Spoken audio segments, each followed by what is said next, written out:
Power BI, connect to a data set from Power BI to Excel. That's what we're going to do in this video. Is we're going to show you how to connect and then make a pivot table and a table from a fully functioning Power BI data set.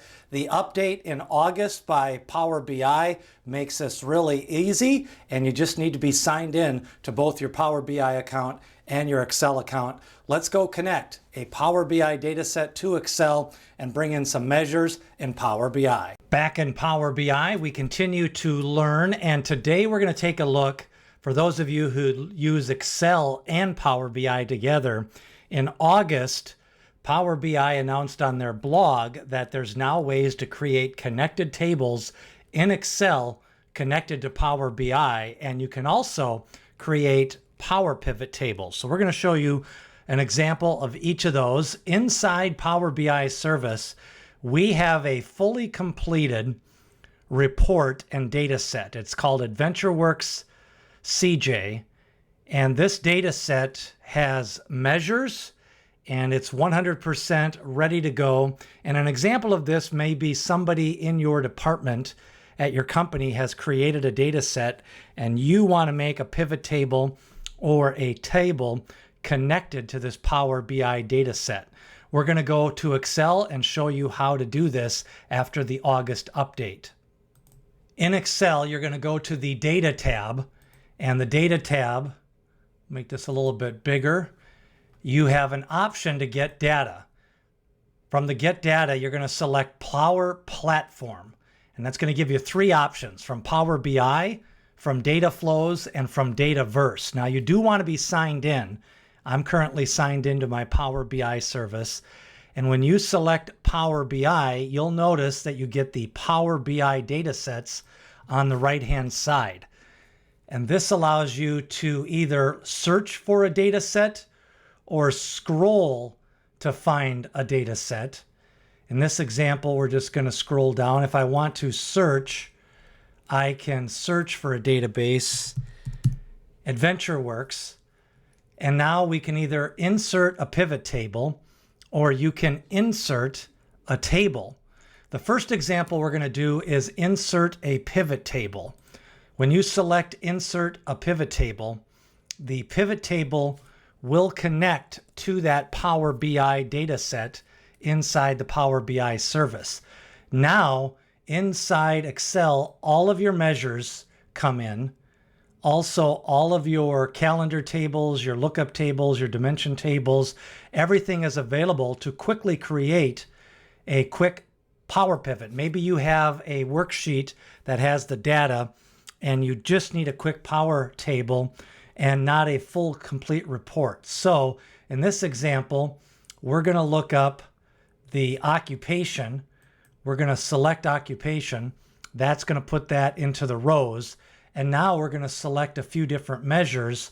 We're going to select the all orders, all returns, your total cost, and we could select as many measures as we want, year-to-date revenue, if we wanted to as well.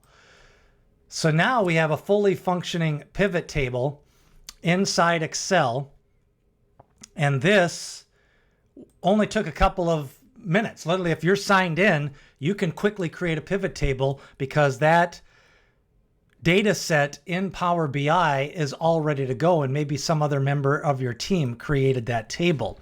Now, maybe you want to quickly bring in a table, create a table inside Excel.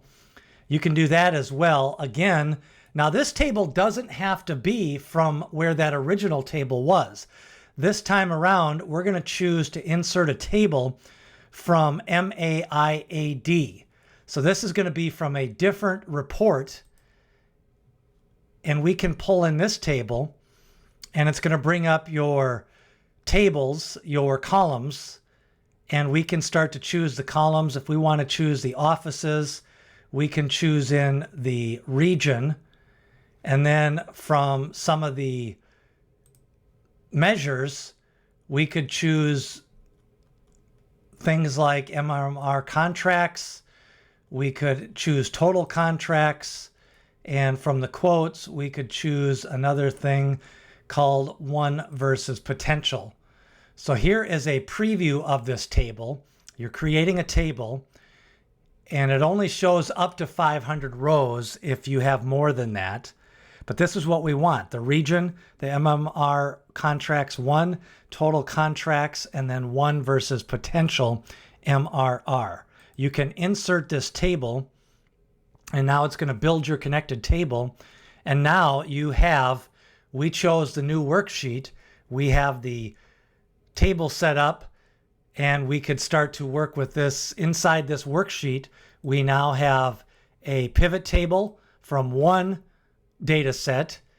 We have a second table. This is just a regular table. And remember the advantages of having a table inside Excel for formatting. You can refresh those queries. You can refresh the connections. If you have an automatic connection refresh on your Power BI dataset every morning, when you open up this Excel table, that data would automatically refresh and be brought into your report, and you could just do a refresh all or a refresh on your data set. So that is a look and example of how to create connected tables and Power Pivot tables after the August refresh. And again, it's from the data. You're going to get data, and you're going to choose the Power Platform, which will give you your 3 options: Power BI, from your data flows, and from your Dataverse. So if you want to leave a comment on some of the ways that you could use this, how you would use this for your marketing tables, for your human resource tables, leave a comment here on the channel as we continue to learn Power BI.